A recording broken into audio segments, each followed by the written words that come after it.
Nepotriviți, așa spuneau. Ea era rușinoasă, el cel nebun din clasă. Minus și plus se atrăgeau. În filmul ăsta de iubire a ei voiau o despărțire ai lui. O vedeau o amintire, toți voiau un final.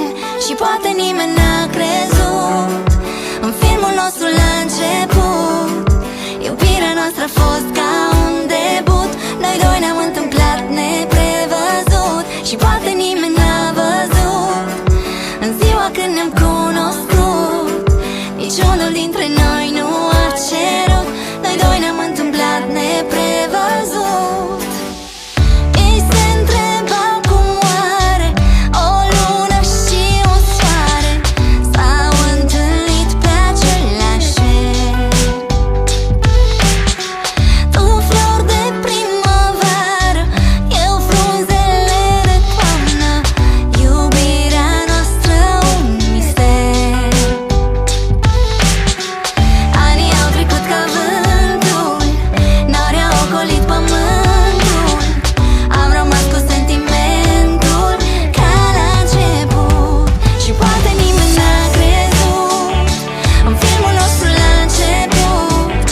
Iubirea noastră a fost ca un debut.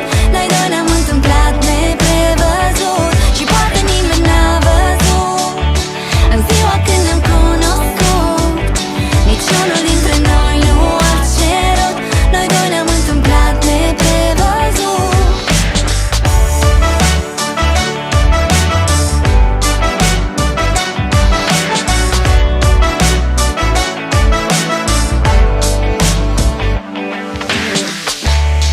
Nimeni nu poate să despartă stelele de cerul lor.